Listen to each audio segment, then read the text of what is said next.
Hey YouTube investors, this is Steve from the Stock Market Shark YouTube channel. Guys, we can clap our hands today and let's do it together. Let's clap our hands. And do you know for whom? We can clap our hands for Microsoft. Yes guys, it is out. The first FANG stock, the tech giant, Microsoft has just published its earnings report for the fourth quarter of 2021 and I'm here guys to present you the numbers, to bring you my essential research on the report and to tell you what you can expect from Microsoft in the future. But before we start guys, please make sure that you smash the subscribe button right now in order to not miss any of my future essential coverage on the stock market. So thanks for doing so in advance, and now I'm preparing a popcorn. I'm sitting back in my sofa and I'm starting to enjoy the spectacular rally that will most probably unfold in front of our eyes in the Microsoft stock price, hitting 300, 400, 500, and who knows how many hundreds of US dollars in the upcoming period. Because guys, I'm really impressed with the numbers and I'm really impressed by Microsoft, and I prove you why in my research, so please stay tuned. But before we start, the intro first, and only after the intro we will discuss about numbers.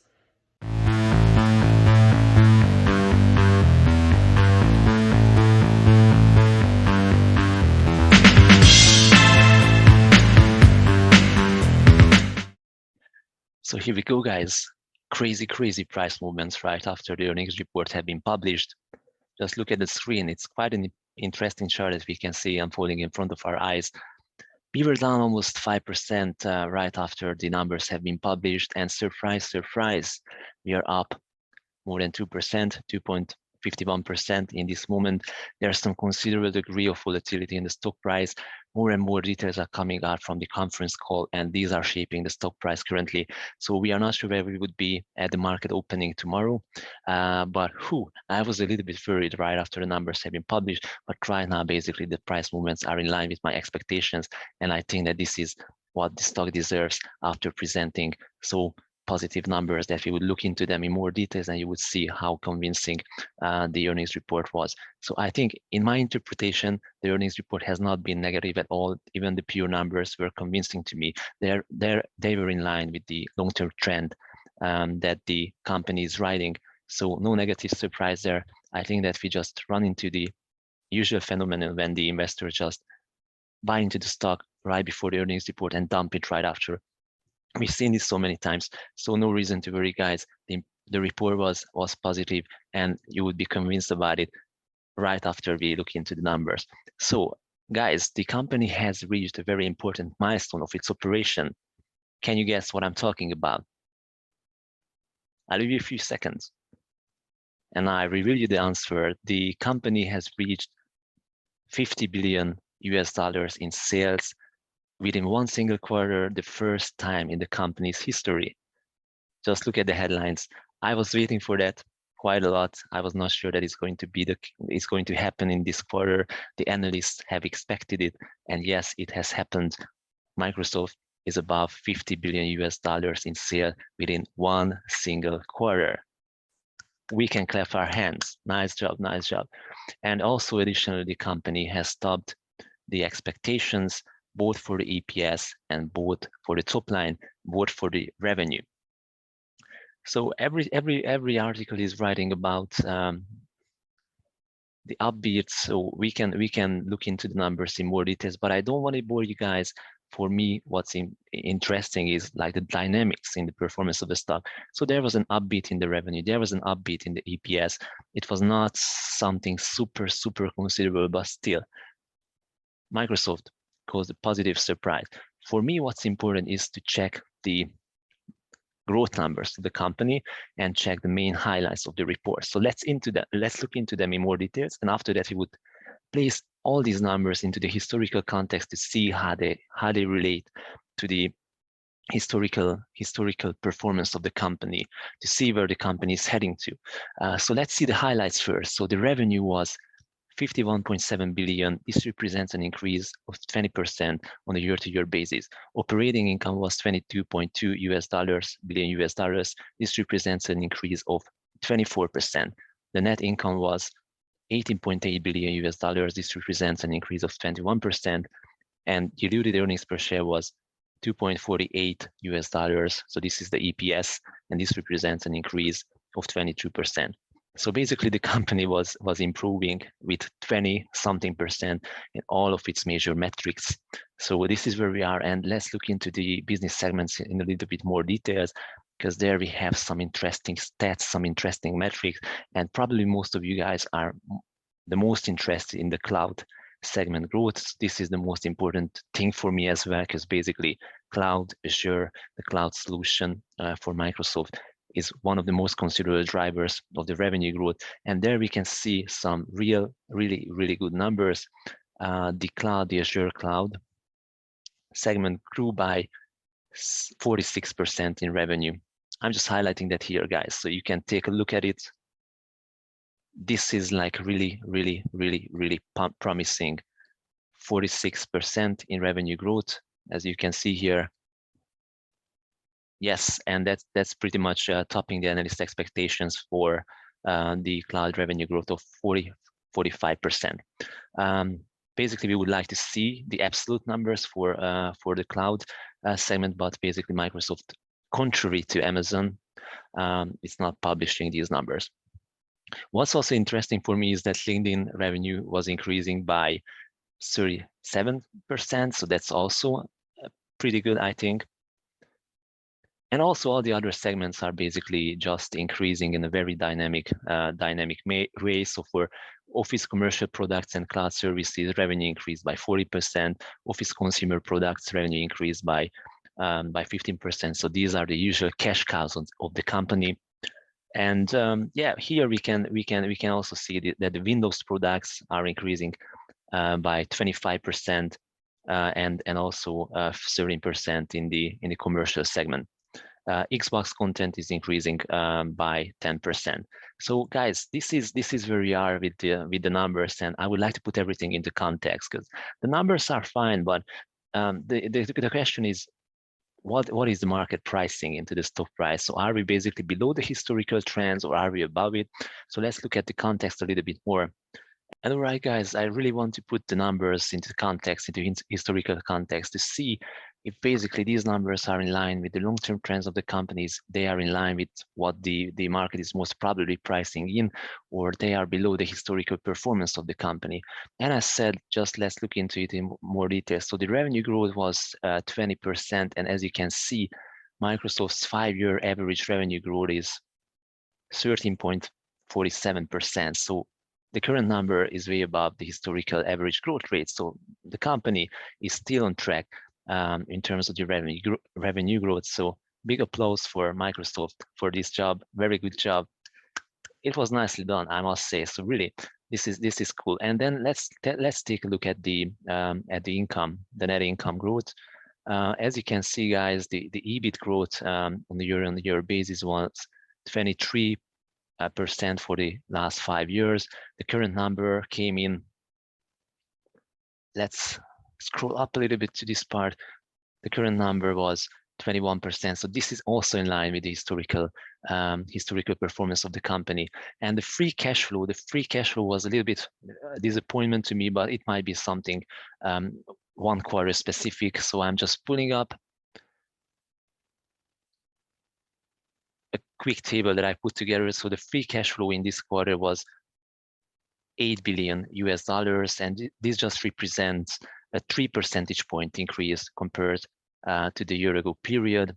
And as you can see, guys, on an annual basis, we can see much higher growth rates, 24%, 18%, 19%. So in this regards, I think that basically I was expecting a little bit more, but this might be just just a quarter specific basically result. So let's wait for the following quarters to see if this becomes a trend, or if it's just a one time negative or like a one-time lower growth rate. Okay, so let's move back and let's take a look at the valuation of the company to basically decide if currently the stock is cheap or if it's expensive. For this regards, we are using the multiples. We are looking at the price to earnings and the price to sales multiples. The price to earnings multiple shows how much the investors are paying for 1 unit of earnings of the company, and the price to sales multiples are showing how much the investors are paying for 1 unit of sales of the company. And let's take a look at the chart. The price to earnings ratio currently is 33.15. And as you can see, guys, I make some room here, and I'm usually looking at the 3-year period historical chart. And as you can see here, Microsoft currently is not expensive, but we cannot state that it is cheap. So it's somewhere in between. This is the lower range. The lower range is a value around 20, and the upper range is a value around 40, and we are in between, in the middle. So I think from a price to earnings perspective, basically the company is averagely priced. And then let's take a look at the price to sales ratio to see what we have here.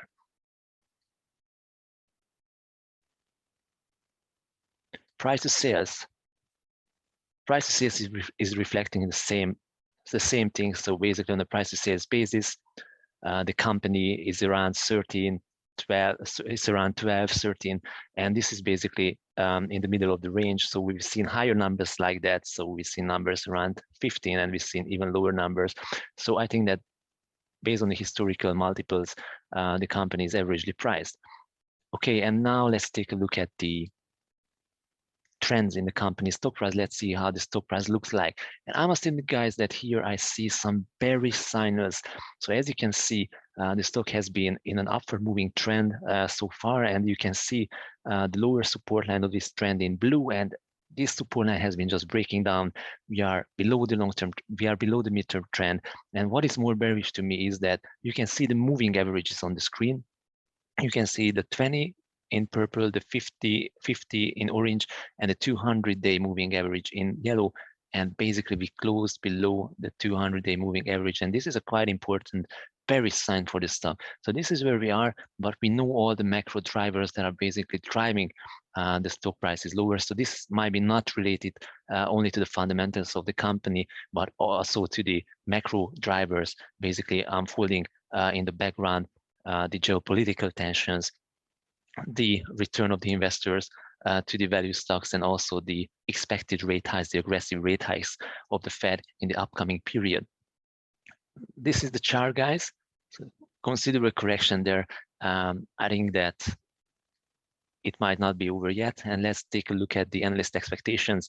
So as you can see, guys, that we are way below the analyst price forecast. Even the lowest forecast is 294 US dollars. This represents still a 6.4% upside, and the high range of the estimations is at 425 US dollars, representing a more than 50% upside. You can see a massive number of buy ratings. 33 analysts are rating the stock as a buy, and basically 6 of them are rating it outperform. No one is rating it the stock for underperform or for sell. So the overall picture is very promising. And yeah, I must also tell you how the institutional money is flowing into Microsoft. So as you can see, we've seen an increase in the institutional stakes owned by the company at the beginning of 2020. And basically, as the stock price has been increasing gradually, the institutional investors were decreasing their positions. And yeah, currently in the last few months, we've seen a slight increase in the institutional ownership. So as the stock price has topped out and basically started correcting, the institutional ownership slowly started increasing again. So guys, this is where we are with Microsoft. Very good numbers published. The company is still riding the back of the long-term trends, reaching an important milestone, 50 billion US dollars, 20-something revenue growth, net income growth, free cash flow a little bit above the historical average growth rate, but that's only one quarter's result. So the overall picture looks nice, and I think that after the recent correction, the company, the stock is started to be attractively priced. So what I would do if I were you guys, and eventually I'm doing that. So after the recent correction, I started buying Microsoft. I'm following a dollar cost averaging approach. So basically, I'm buying smaller and smaller amounts, gradually increasing my position, increasing my stake in Microsoft. I've been a historical buyer of Microsoft. I've been buying it at much lower price levels. But guys, if you take a look at the stock price of the company, you can be sure that Microsoft is rarely correcting as much as currently. So you really have to basically make use of those opportunities when the company is correcting 10%, 20%. And this is one of those rare situations. So I'm just grabbing this situation and I'm putting money into this stock because I believe in it. And basically, the most recent earnings report has just reinforced my belief in Microsoft. And basically, I'm just buying a popcorn and watching how the stock would basically gradually increase till 400 USD and even above after the negative sentiment related to the growth stocks disappears from the market. So guys, hope you find this analysis useful. Thank you very much for watching my video, for watching my analysis. Don't forget that I'm coming day to day with important updates like that. The other very important tech stocks are going to report in the upcoming days, and I will be here with coverage of the earnings report. So if you don't want to miss this, smash the subscribe button right now. Or you know what? Don't smash it. If you want to miss it, just miss it.